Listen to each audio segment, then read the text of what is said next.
کۆنترین نەخۆشخانەی هەڵەبجەیە. ئێستا مەڵبەردی تەندروستی سەرایە.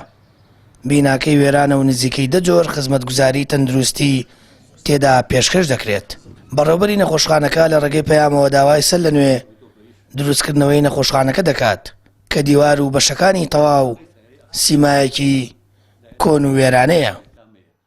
داواکاریمان هەیە و داواکاریەکانیشمان پێوتون لە ڕێی بەڕێز بەڕێوەری گشتیەوە داوامان کردەوە خەسخانە کۆنە بکرێتەوە تێک بدرێتەوە سەر لە نوێیە ئەگەر تێکیشی نادەنەوە ئەیانەوە بیکەن بە دایرەی ئاسار ئەوە زەوی هەیە لە تەنیشی پەساپۆرتە ئەوە زەوی هەیە لە بینی کۆمیتە و ئامادەی هەڵەبجەی کشانە مەڵبەردێکی تەندروستیمان بۆ بکەنەوە ئیشوکارەکە زۆر بە ئاسانی ڕۆ بەڵام ئەم مەڵبەردی تەندروستیە گەورەترین خزمەتی تیاکرێت بەڵام لە بەرەوەی کۆنە پێوەی دیار نیە. ئێمە لە ڕێمی ئەم مینبەرە بەڕێزەوە داواتان لێ یەکەین کە حکومەت داوا لە حکومەتەکەین یعنی ئەوڕێ لەم مەڵبەردی تەندروستی هەڵەبجە باتە چووکو بڕبڕی پشتی هەڵەبجەیە یا ئەوەتا تێکی با دروستی کاتەوە یا ئەوەتا لە شوێنێکی تری هەن نزیکی ناوچەی جوغرافی ئەم مەنتیقە مەڵبەردێکی تەندروستیمان بدروستکەن.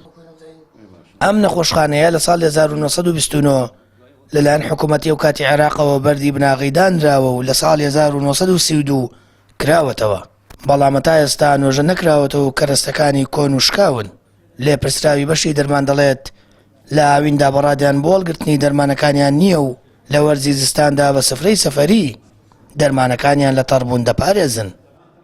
وەڵا بەنسبەت بیناوە خۆتان بینیتان و سێرتان کرد کەڵکی هیچی نییە نەگەرما نە سەرما دوو موبەری دەمان هەیە دوای نۆڕۆندا یەگرسێمز ئیسفادەی نییە. مەزستانانیشە بەخوا سفرەی سەفەریم کڕە زۆر جارێ مسر عیلاجەکانەوەی باران لینەیە بەنسبەت سەیدەلەکەی خۆمەوە ئەنجا زۆر گەرمە ئەنجا بیناکەمان کۆنە شتی لێ ئەوەرێ هەموو یانی کەڵکی نییە بەس بەنسبەت دەرمان و تەقریبەن بۆ ئەم گەڕەکە و ئەم بینایی ئەمە باشە ئەندمە دکتۆری قسایمان لا نییە وەکو بنکەش نییە مەڵبەندە ئەو دکتۆری قسایی مالانیە بەنسبەت عیلاجەوە تەقریبەن باشە ناڵم لە ساسە ئەو بەس بەنسبەت بیناوە هیچ ئیسفادەیەکی نییە. بە پێی زانیاریەکان چەند جارە گەوڵی نۆژەنکردنەوەی نەخۆشخانەکە دراوە بەڵام شوێنەواری هەڵەبجە ڕێگریان لە نۆژەنکردنەوەی گرتووە.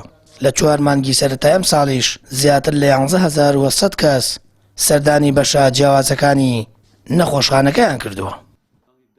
سامان فتاح کەناڵی ئاسمانی پەیام هەڵەبجە.